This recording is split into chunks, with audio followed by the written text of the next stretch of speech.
একটি সুন্দর গল্প আছে। একজন ব্যবসায়ী ছিলেন, 85 বছর বয়স তার, অনেক সফল ব্যবসায়ী। তিনি 85 বছর হয়ে যাওয়ার পরেও তার ব্যবসায়িক বুদ্ধি বা তার যে অ্যাটাচমেন্ট ব্যবসার সাথে সেটা ছাড়তে পারছিলেন না। সবসময় ব্যবসার কথাই বলছেন, যে সময় ওনার আধ্যাত্মিক জগতে থাকা উচিত। রিলেট করতে পারবেন, আমাদের মধ্যেও বেশিরভাগ মানুষ এই ধরনের। এবং তাতে ওর ছেলেরা চিন্তিত হয়েছে যে বাবা এরকম করলে তো বেশ মুশকিল, আমাদেরকেও ব্যবসাতে ইন্ডিপেন্ডেন্ট দিচ্ছেন না, মানে স্বাধীনভাবে কাজ করতে দিচ্ছেন না। ছেলেরা একটা বুদ্ধি ঘটালো, যে একটা সাধুকে ডেকে আনলো, যে মহাত্মা আপনি আমার বাবাকে নিয়ে যান, তীর্থ করিয়ে আনুন। বলছে আচ্ছা কেন? বলছে না, বাবার এখানে আধ্যাত্মিক জগতের লেশ মাত্র নেই, খালি বিষয় সম্পত্তি ব্যবসা, আমাদেরকে ঘুরতেও দিচ্ছে না কিছু কাজ।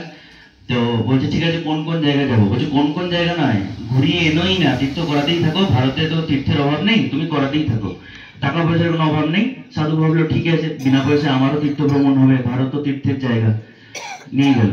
2 সপ্তাহ পরে ওই সাধু চিঠি লিখলো ছেলেগুলোকে, যে বাবা 2 সপ্তাহ তো হয়ে গেল, আমার দ্বারা এই কাজ হবে না, তোমার বাবার মধ্যে বৈষয়িক আবেশ, আমাদের সকলের কথাই বলা হচ্ছে এখানে, এত বেশি, উনি তো আধ্যাত্মিক পথে যাবেন না, কিছুদিন বাদে আমি মনে হয় ব্যবসায়ী হয়ে যাবো। তো তখন ছেলেরা বললেন যে না, হতাশ হবেন না, আপনি সাধু হয়ে যদি এরকম বলেন তাহলে আমাদের মতো মানুষের কি হবে, আরো টাকা পাঠাচ্ছি, আরো ঘোরান। দিয়ে ঘোরাতে ঘোরাতে ওনাকে বারাণসী নিয়ে যান। বারাণসীতে দেখবেন কিছু মানে শ্মশান ঘাট আছে, যেখানে বলা হয় যে ওখানে দাহ করলে নাকি মানে লাভ হয়, ঈশ্বর লোক লাভ হয়, বৈকুণ্ঠ লোক লাভ হয়।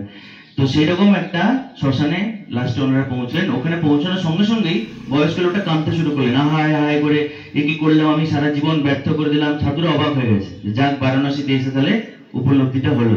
বলছে হ্যাঁ তুমি বুঝতে পেরেছো, এবার তোমার জীবনের ভুলটা বুঝতে পেরেছো? বলছে হ্যাঁ বুঝতে পেরেছি। বলে আচ্ছা তুমি আমাকে বলো কি দোষ করেছো, তোমার পাপটা কি ছিল, প্রায়শ্চিত্ত কি করবে? বলছে আমি সারা জীবন খালি কাপড়ের ব্যবসা করে গেলাম, আমি যদি আগে বারাণসী আসতাম, যে জানতাম যে কাঠের এত ডিমান্ড, তাহলে আমি কাঠের ব্যবসা করতাম। তো এইটার থেকে আমরা এটাই শিক্ষা লাভ করতে পারি, হাসির গল্প হতে পারে এটা, কিন্তু এটাই শিক্ষা লাভ করতে পারি যে সংস্কার শুধুমাত্র তীর্থ ভ্রমণ করলাম, হিমালয় আমাকে টানছে, কেউ টানছে না কাউকে। যদি আমার মন ঈশ্বরকে না টানে, রামকৃষ্ণদেব কোন কোন তীর্থ গেছিলেন, নিজের বাড়িতে বসে ছোট্ট ঘরের মধ্যে বসে তীর্থ ভ্রমণ করেছিলেন। তাই জন্য বেকার তীর্থ ভ্রমণ করে লাভ নেই, যদি না মনের মধ্যে তীর্থ আমি জাগাতে পারি।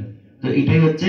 এবার কেন ভাগবত প্রসঙ্গে এটা বলছি, যে ভাগবত বলা হয় কলিযুগে উদ্ধব জিজ্ঞেস করেছিলেন শ্রীকৃষ্ণকে যে কলিযুগ তো আসন্ন, তখন শ্রীকৃষ্ণের প্রায় মানে নিজের যা কাজ করার কথা সেটা করে উনি ফিরে যাবেন।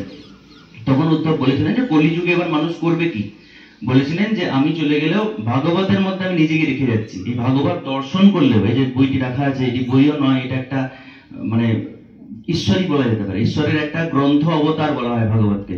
দর্শন করলে, বিশেষ করে শ্রবণ করলে, যেমন আমরা গীতা পড়ছি, উপনিষদ পড়ছি, বা হাজারটি শাস্ত্র আছে হিন্দু মতে, প্রত্যেকটি শাস্ত্রের একটা কমন জিনিস হচ্ছে যে শ্রবণ করলে হবে না, তাকে তোমাকে মনন নিদিধ্যাসন মানে অনুধাবন করে উপলব্ধি করতে হবে। একমাত্র ব্যতিক্রম হচ্ছে ভাগবতম, যেখানে শ্রবণ করলেই কাজ হবে, কিন্তু শ্রবণটা শ্রবণের মতো করে করতে হবে।